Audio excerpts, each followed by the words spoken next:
Hi, America, I filmed on my phone and welcome to another video. Today we are listening to Declan McKenna's second album, Zeros, that just came out over this weekend. I'm really excited to listen to this. I really liked his first album. It was really good. I really liked Brazil. That was like the song that made people know who he is, if you do know who he is. You know, he's a nice, like, alternative kind of guy. Like, he's done a lot of different things, so I don't want to classify exactly what his typical sound is. But his first album definitely had a very signature sound to it, and I'm wondering if he's going to stick with that sound or if he's going to go on to other styles. I have heard a couple songs off this album briefly, don't remember what they sound like at all. I think the songs that sound familiar are Be an Astronaut and The Key to Life on Earth. But honestly, I really don't know what they sound like. So we're going into this with a pretty open mind and very much of a reaction. With all that said, let's get into it. Track number 1 is You Better Believe. Ooh, we love a drum introduction. Oh, it already feels like sunshine. You're starting your album with You're Gonna Get Yourself Killed? Okay. Ooh, I like that transition instrumentally to there. Okay, I liked the strain and the power and emotion in his voice when he just said, You better believe. I like how this song feels like it could be both a nice campfire song, but also like a band could like cover it and they're like a rock band. Ooh, where are we building to? Where are we building to, Declan? Oh, he brought back, we're gonna get ourselves killed, like the first line. It's all in your head, but now we're chill again. Okay. Ooh, I love this nice piano outro. It fits with the song somehow, but I wasn't expecting it to. So that was You Better Believe, and I really enjoyed that one. It had so many different sonic dimensions. Like it started with that big drum at the beginning, and then it kind of transferred into like a chill, like country kind of road trip or campfire song, and then there'd just be some casual shrieks, and like I'm down for a good well-placed shriek. And so like there were definitely a lot of elements in it. It was very experimental, and that's something I've come to love about his music. Lyrically, I will say for Declan and for pretty much all his songs, I feel like a lot of it comes down into lyrics, and that's something I've noticed about a lot of other alternative artists as well, is that there's a lot more depth to their lyrics oftentimes than like mainstream pop artists. And so I could be looking at lyrics right now to try to decipher them for you, but I feel like me doing just a quick scan isn't really worth y'all's time. Like, Google it. Like, yeah, I felt like there was definitely some political messages. He loves doing political and social commentary within his songs, and I wonder what this song is about, because there's a lot to it, and I definitely need to re-listen to it multiple times before I can be like, oh, this is what this song is about. Track number 2 is Be an Astronaut. When I did hear this before, I remember it being slower, but that's really it. I could hear the drum hits heading into that transition. It was lovely. Ooh, I liked that breakdown. Very well done. Ooh, that almost felt like it was like a launching of like some vehicle, like a spaceship, you know, for an astronaut. Like, that was cool. The song feels like one that if I knew all the words to it, it would be really cool to like sing along to it. I feel like at like a concert, you know, when those are allowed to happen again, like that's what's gonna happen. Like the audience is singing all the words along with Declan. Ooh, bring in that guitar. Yes. Ooh, I like how that came in. It almost feels like how you would hear them just do a nice guitar solo at like a concert. It's kind of cool that that's in the original version. Ooh, What a way to finish the song. So nice with all the symbols and all that. Love it. So that was Be an Astronaut. And again, I getting lost in production. Ooh, this one, I now am starting to bring the pieces back. It's a really good song. I mean, it's a song that you really just jam out to. It feels like almost like someone told me that this was just like the live version of a song. Like, minus like, you know, the cheering from the audience. Like, I would believe them. Like, it feels very much like this is a recording that someone took of them. And not in a bad way, not saying it sounds unrehearsed. On the contrary, it sounds like something that they're so comfortable playing that they can play it and everyone will sing along when they hear it. Like, just really enjoyable lyrically. Again, not getting the message, but that's okay. That's not on Declan. That's 100% on me. He's spent a lot of time thinking about his lyrics, and that comes across very clearly.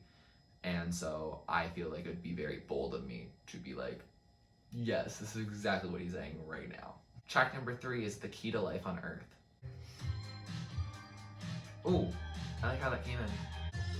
His voice sounds different here in a really good way. It feels more mature and strong and not strange. Oh, oh, that percussion? It's very syncopated, I like it. Key to life on Earth. Ooh, feels like we're speeding up. Sounds like there's a little Glock in the background, a little glockenspiel. Love that. Very pretty and shimmery. Oh, so that's how you're gonna end. So that was The Key to Life on Earth, and I enjoyed that one. Like, there was a lot of cool experimentalism and just some differences from the first 2 tracks in terms of how it sounded. And I really enjoyed it. It sounded very polished and had a lot of different components. Like, I heard that glockenspiel. There's obviously some guitar. There was some, I think, some synths. Like, there's a lot of different stuff going on. And I really liked how he inputted his voice into this track as well. It felt less concerty and more like a full-on song that you could just hear on the radio. Alternative radio, but like the radio nonetheless.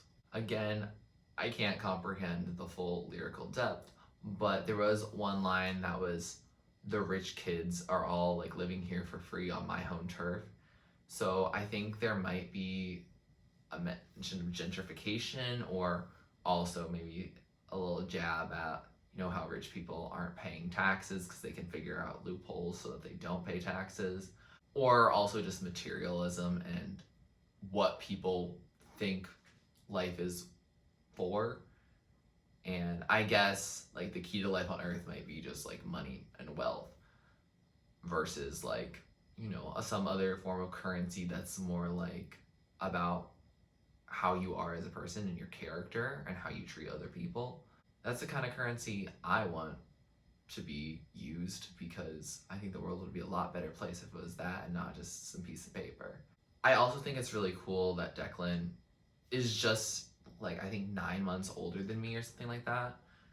And he literally has released like 2 albums, and like, I'm thinking about some issues that like he's bringing up in his music, but like, I think it's so cool that he's created this platform for himself to then share like his political beliefs. And I think it's really good that we're bringing up politics in music. It's nice to have like those positive, like just fun, you know, sometimes cheesy songs, but it's also nice to, you know, sober up and think deeply about the world and what we're listening to that then informs our opinion of that. Track number 4 is Beautiful Faces. All right, we're taking it back a little bit, more guitar. I think I just heard like the sound of like the guitar strings moving. Ooh. I know I keep saying I like how this is coming in, but like, did you hear that? Okay. This is some real cool experimental stuff. Oh. That's interesting. Beautiful people won't remember you, honey. So that was Beautiful Faces, and I quite liked that one. I think I actually got some of the message of the song. So what I'm getting from it, because the chorus I feel like is very clear, is beautiful people smiling over us, put your hands up and lead us back home. There's a lot of different ways that that can be analyzed, which means those lyrics are deep because they got a lot of different angles for them. One explanation is that the people that are smiling over us are like celebrities, and they're like, oh, life is great, or you know, they're making amazing music or being in movies or TV shows that we love, and we're like, we can't get enough of y'all. But at the end of the day, like, they're just people, like they're looking out for themselves. Sometimes they care about us, but they won't remember all of our faces. Like, it's impossible if you have that much of a following.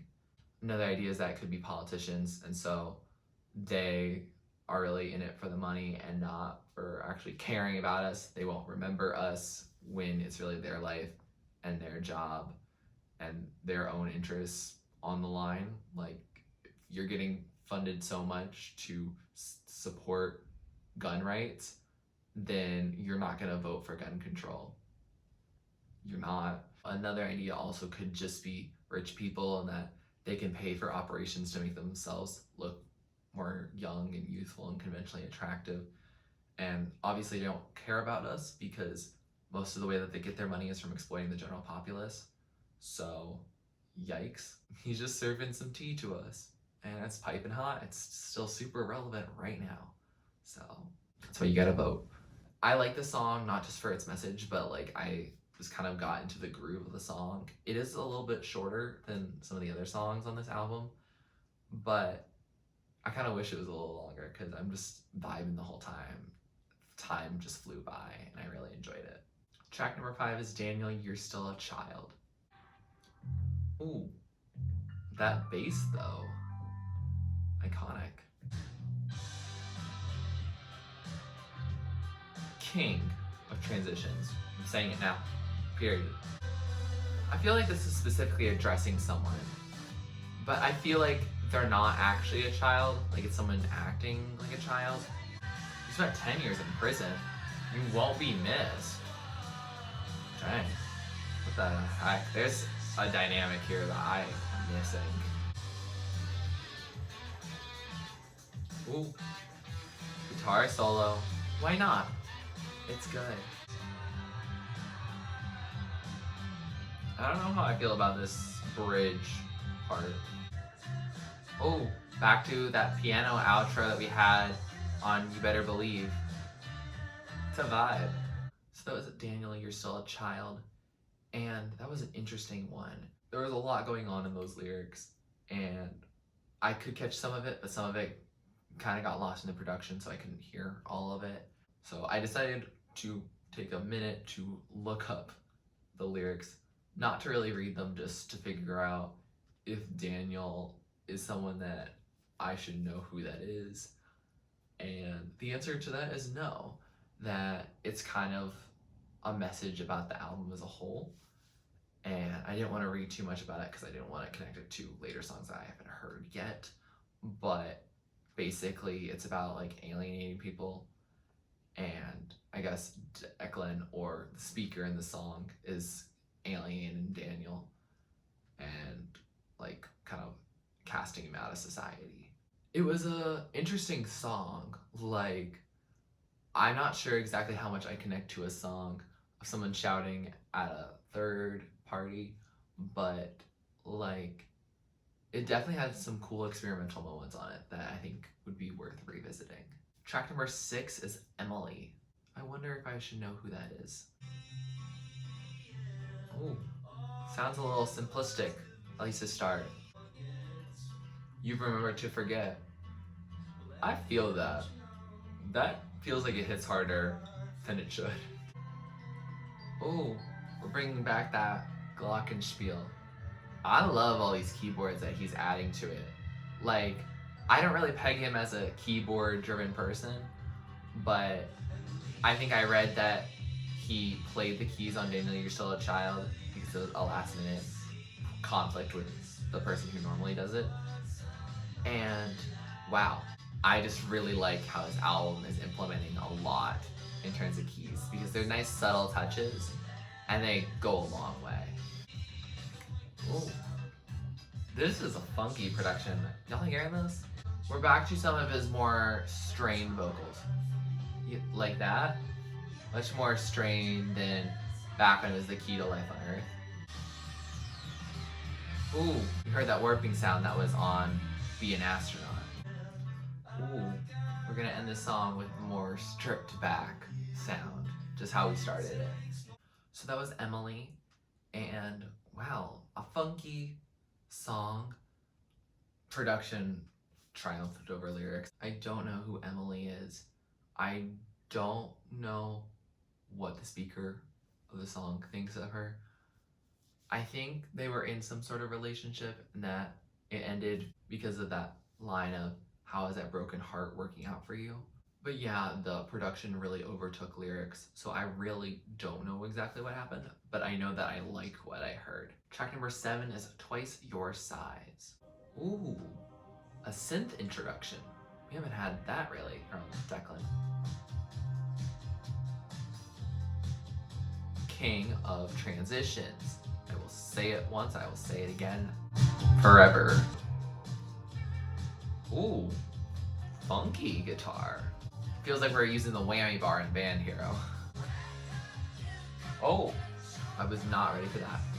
This feels disco-y. Reminds me a little bit of Mirrorball from Folklore. I know that's like so much more mainstream than Declan ever is, but they're giving me similar vibes. Ooh, I like this recording sound. Like it feels like a call. I mean, it's very stripped back and I like it. Ooh, we just shouted Twice Your Size. Let's go. Ooh, I like that too. I was gonna say I like the part before it. I like Transition King over here. It's not letting me know when we're transitioning ever, but I'm here for it. Oh, so that was Twice Your Size, and wow, I did not expect that ending to just suddenly happen like that. But go off, King. I loved the production on this song. It was very straightforward production, but like with a lot of it, and there was some cool experimental twists that made it, I guess, a little less straightforward. So I'm sorry for contradicting myself, but like I felt like I could focus on the production and just like go with it, even if there were some winding roads in it.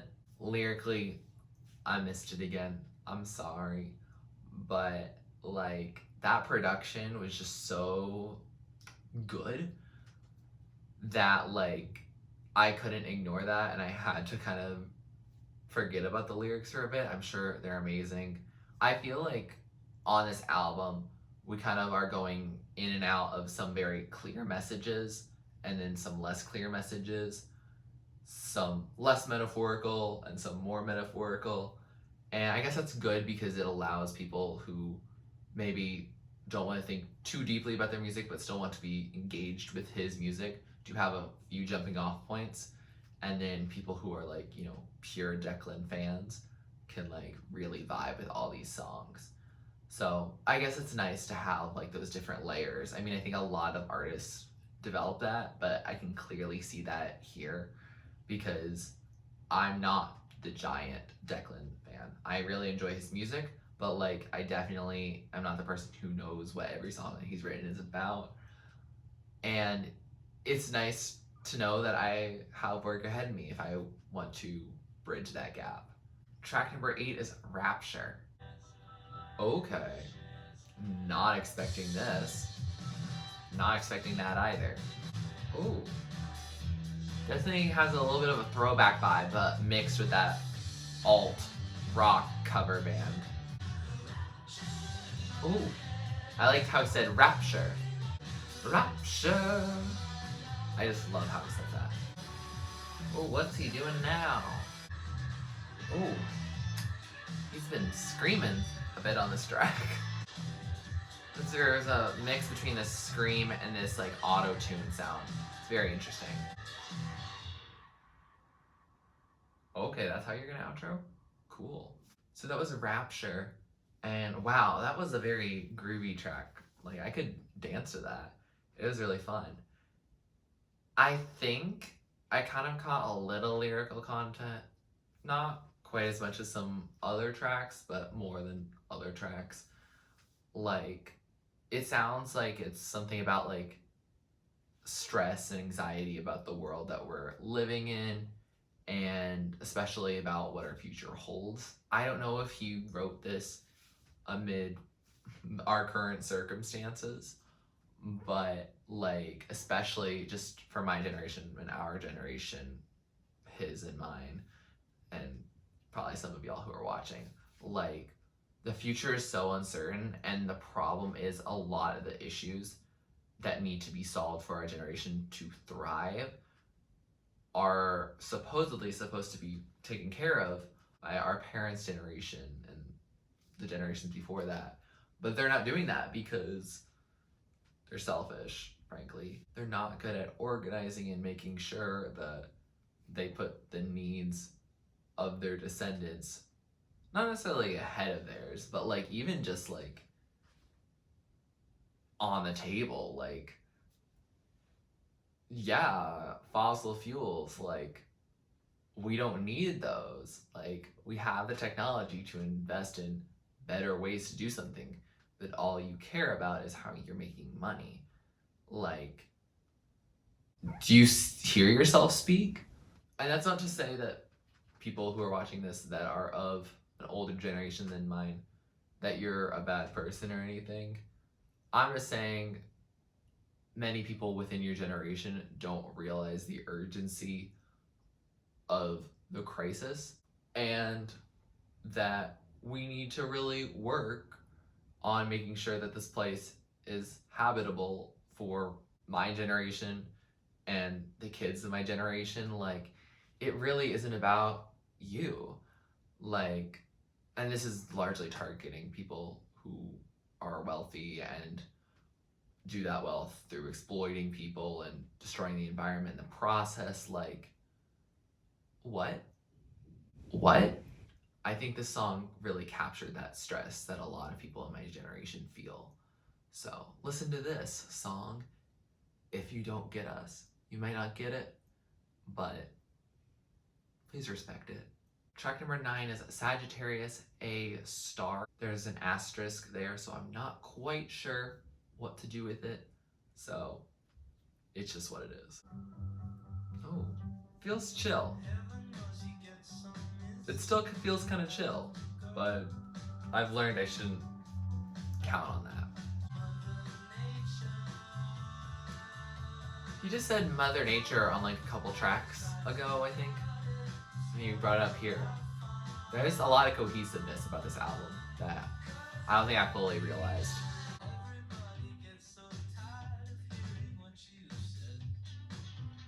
Period. Let them know.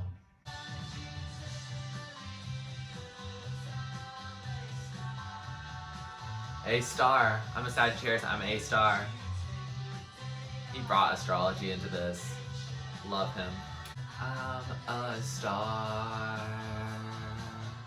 So that was Sagittarius A Star.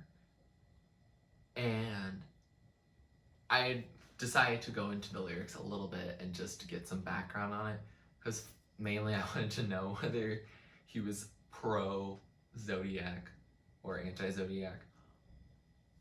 But apparently it's not actually really about the zodiac sign. It's actually about like this black hole that was discovered called Sagittarius A Star that inevitably will suck up the earth. Like, not in our lifetimes or anything, but like eventually. And he really wanted to play on the, oh, it's Sagittarius A asterisk, it's a star. And he wanted to compare that to like rich people, politicians, like celebrities, like pulling people down into like the abyss just for their own personal gain. That's so cool. Talking about science and then talking about like social commentary all together. That's really cool. that he did that through this song. Oh, I think I'm gonna really like this song the more and more I listen to it. It was also interesting because I remember when I used to read tween magazines, like, yes, I read those like gossip magazines, and a lot of the stuff had to do with zodiac signs, and a lot of music stars, like around the late 2000s, early 2010s, like Miley Cyrus, Taylor Swift, like a lot of stars were all Sagittariuses, and I thought that was so interesting. It's a fire sign, so cool. And I think that might not be Declan's intent to reference that kind of era, but like I think it would even improve his message even more, because he's really about, hey, all these celebrity people thinking like they're amazing, and ultimately they're pulling people down oftentimes and exploiting them just for their own gain. I'm not saying that all stars do that, but a lot of people who wield a certain influence, like, it's something that they enjoy doing. And it's a yikes moment for the rest of us. I also really like the song sonically. It was a fun track. It definitely has high potential to be at the top. Track number 10, last track on this album, Eventually Darling. Wow, it feels like we've flown by and are now here. Ooh, are we ending with more of a ballad kind of style? I mean, it's a guitar ballad, but like, still, it seems like it's gonna be a ballad. I should have known better from the Transition King. Oh, pitching? Didn't expect him to do that. Everyone leaves eventually, darling. Yikes. And here I thought we could end on a happy note, but no. That's like if I asked Alanis Morissette to send me a bunch of happy songs. It's not gonna happen. It gets rare, so it can happen, but like, nah, he wasn't gonna end happy. Ooh, I like it. Same way, too. I don't know how I feel about this pitching. I'm not the type of person who likes pitched down vocals, but that's largely pitched down. I don't often hear pitched up vocals, so I don't know. Ooh, are we fading out here, or are we taking a break before going into a finale? Oh, this feels very different. I like the percussion on it. I don't know how I feel about it fully ending the album.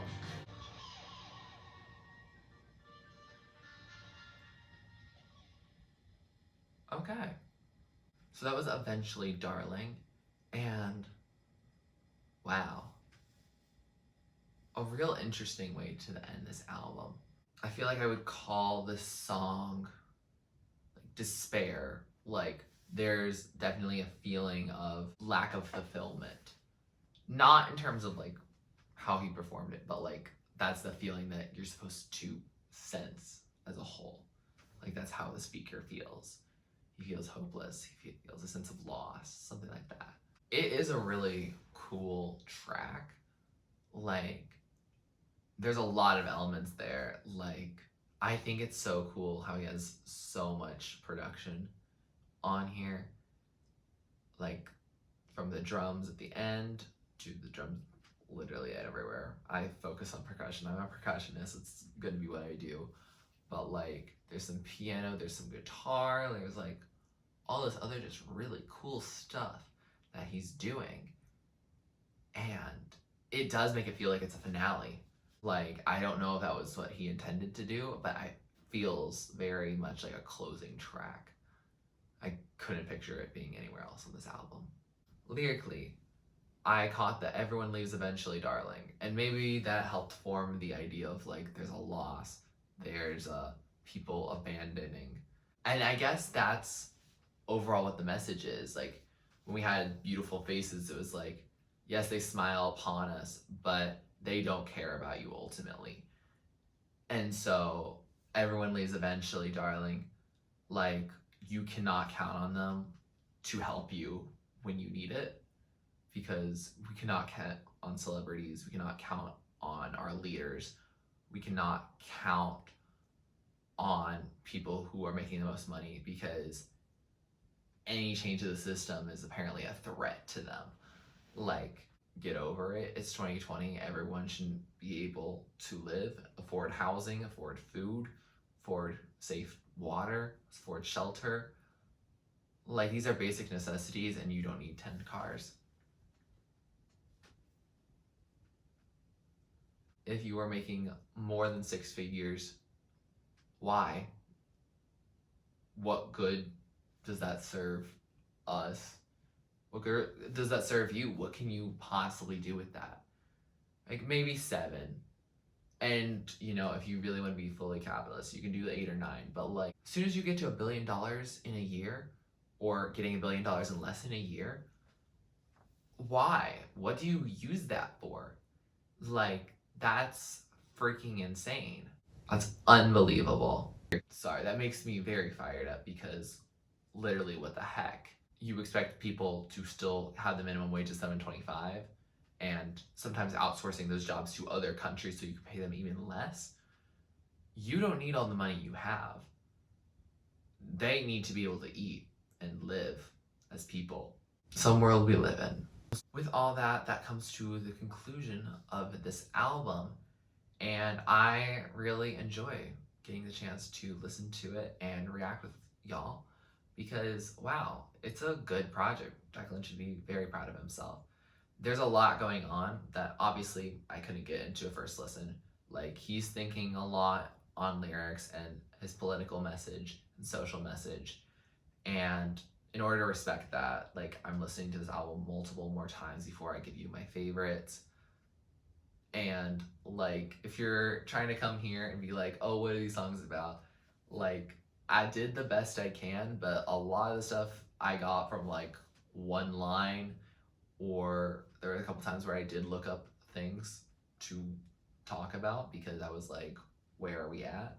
So, like, Google exists, it's free, and I highly encourage you to look up lyrics that you're not quite sure about, and also just to give this album multiple listens. I mean, I believe that every album deserves multiple listens and multiple chances to stand out. On its first listen, Declan already kind of did that. Like, for me, like, it sounds really good, and it's so cool that someone as young as him, who's literally just barely older than me, like, can make this happen, and it's not even his first project. I really like this evolution that he did have. I have listened to his first album a couple of times, not super fully, but I have listened to it, and while I really like Brazil, and I like a lot of the other songs on the album, there's definitely much more production, a lot more experimentation on here that I really appreciate. Like, he could have stayed in that same bubble, but he did choose to venture out, and I think it really works for him to work with these elements, like the glockenspiel, much more piano, like, just shouting, like, all these messages. And obviously the world continuously gets even more and more messed up, so, like, the messages of these songs are evolving over time, from, you know, when we were talking about Brazil and the problems they were causing by trying to host the Olympics, to now we had 2019 talking a lot more about climate change, and 2020 we're in a pandemic. Like, I don't know if that part was really a whole thing on his album just because of timing, and I know some albums that are coming out right now were recorded all pre-pandemic, so I don't know if that's about that. But if it's not, like, it's gonna be great on his next project. Like, I fully expect that to be a thing, because this environment we're in right now is definitely causing a lot of inspiration, because it's literally our lives right now. And I love hearing a political album. Like, I'm very excited to hear more if you guys have any recommendations about more of these alternative kind of albums. I do love listening to pop and pop adjacent music, but I also really appreciate going into these albums that are much more experimental and things that you really aren't expecting. and yeah, I thoroughly enjoy this project. With all that being said, here are some of my favorites. So top tier is standout tracks, love them. Middle tier is songs I'm adding to my playlist. I still like them, they're just not top tier. And then songs at the bottom are just not really my thing. That doesn't mean they can't be your thing, that doesn't mean they're a bad song. All these songs, I can tell you right now, are good songs. They just might not be my style and what I would gravitate towards. With all that, if you like this video, please like it. Please comment down below with what you'd like me to react or listen to next. Please subscribe to my channel if you're not already and you'd like to be. And thanks for watching. This is TurtleStormer. Catch you later. It's storming turtles from out of the sky. Turtles don't need to know why. Just smile big, open your eyes. It's storming turtles, it's storming turtles from out of the sky. Turtles don't need to know why. Just smile big, open